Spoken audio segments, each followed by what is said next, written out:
Good morning, world. I am Judy, your web-based therapist, making therapy accessible and convenient for our clients in Florida and New York, and of course, sharing information worldwide. Today, I want to talk about 5 tips for reducing the anxiety of holiday engagement. I mean, who would really expect that the holidays, the most wonderful time of the year, would be also one of the most anxiety-producing times of the year?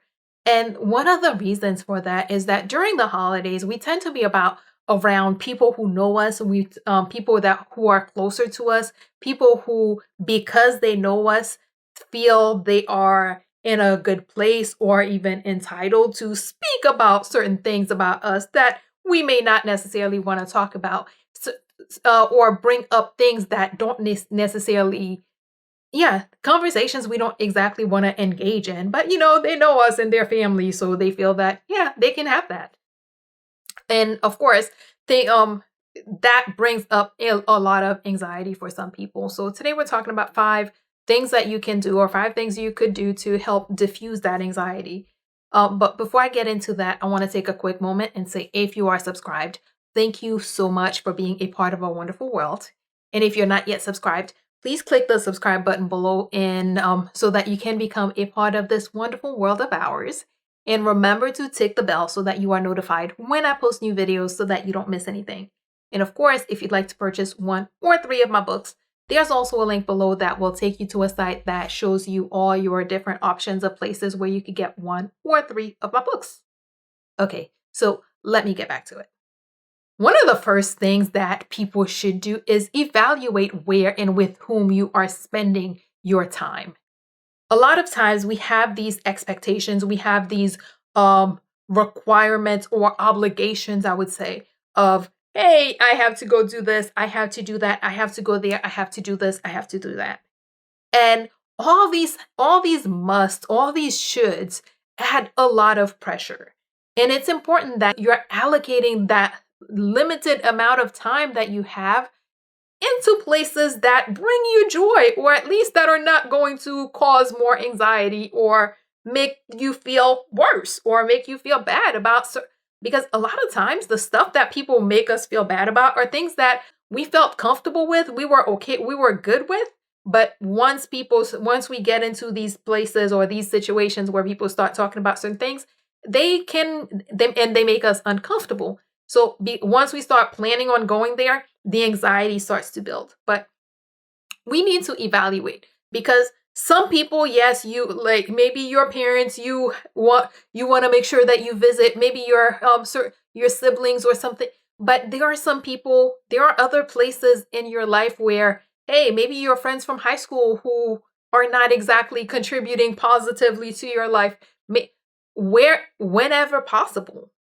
If a place or a situation or a certain company are not contributing positively to your holiday enjoyment, are not making the season more merry for you, it may be worth considering whether or not this is an engagement that you still want to take part in. You may want to think about, hey, maybe I will go to event 1 and not go to event 3, or maybe I'll make an appearance and leave, or however you want to change it. But if a situation or an engagement is not bringing you joy, you may want to consider whether or not it's something you want to continue engage in. 2, let people know when you don't want to engage in a conversation. Again, especially when you're going home and it's family and they feel like, hey, we're gonna have all these conversations because we have your best interests in mind. We're trying to help you.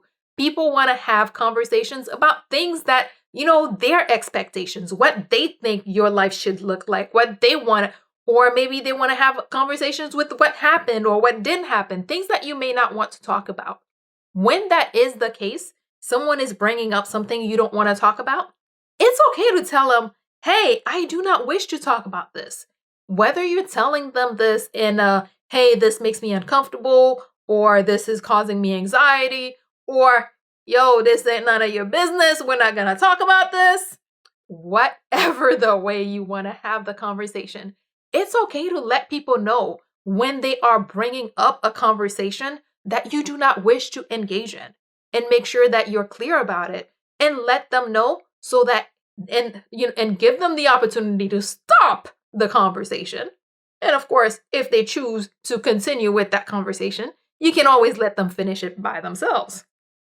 3, learn to shift discussions to what you want to talk about.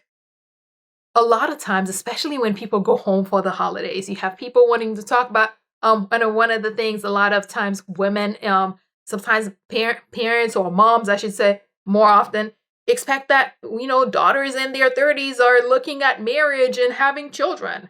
But maybe that's not where you are right now. Maybe you're in that frame where people think that you should be getting married, but you're more focused on your career. And it's okay to shift that conversation to something that you want to talk about.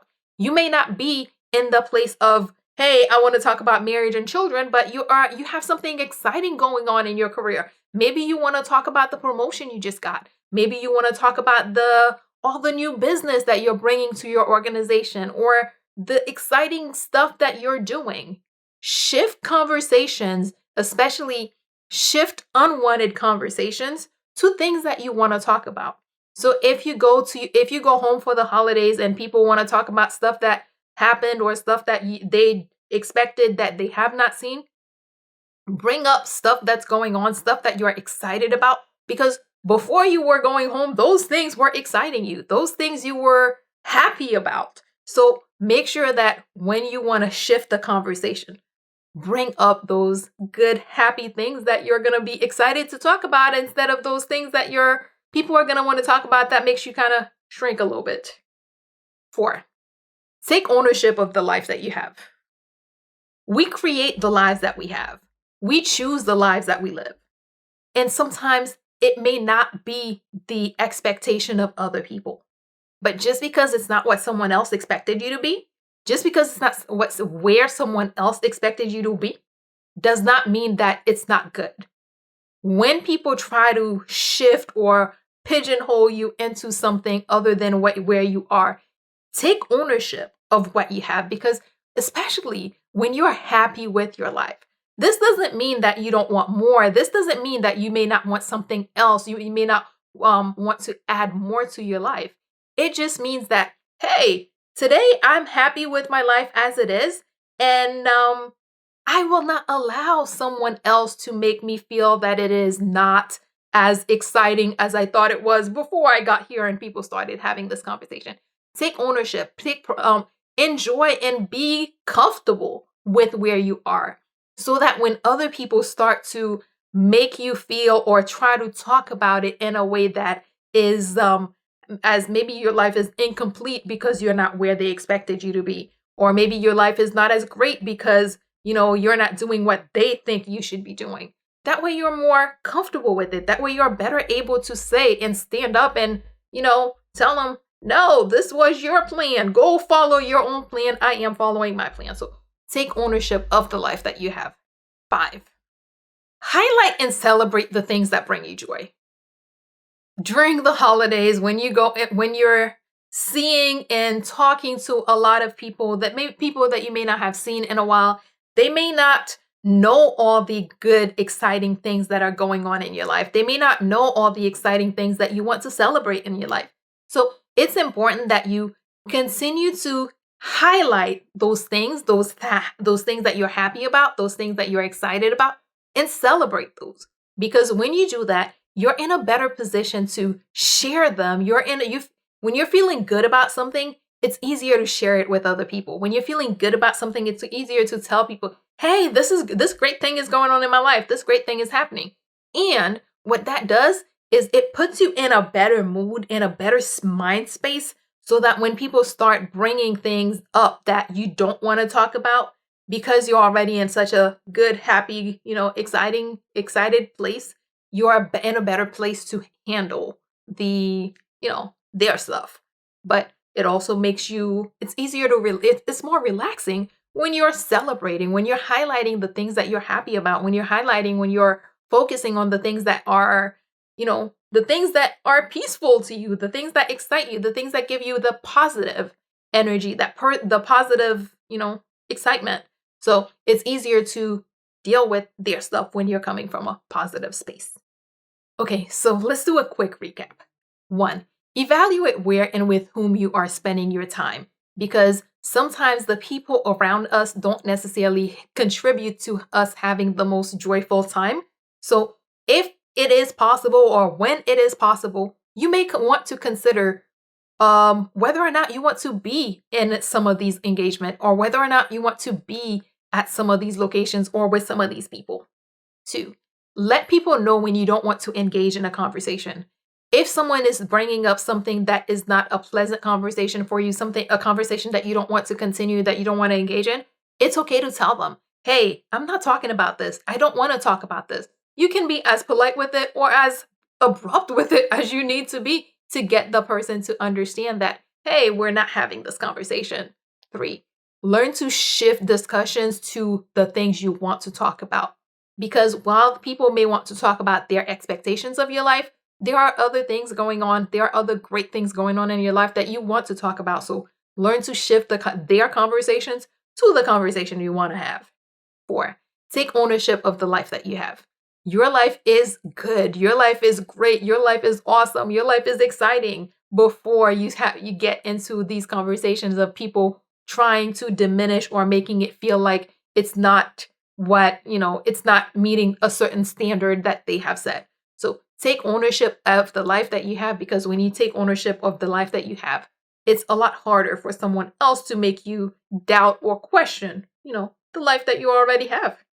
And finally, highlight and celebrate the things that bring you joy, because when you do that, it's easier to deal with and respond or address the other stuff that people may throw that people may throw at you. And of course, it's better to be in that excited, happy place anyway, because it's more relaxing and it's less anxiety producing, and you're more likely to be able to handle or potentially anxiety filled situations when you're coming from a happy, joyful place already.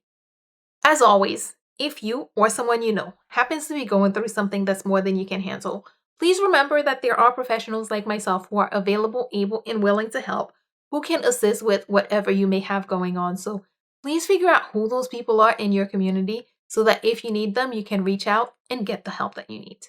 And that is all we have for today. Good morning, world. Have an awesome day.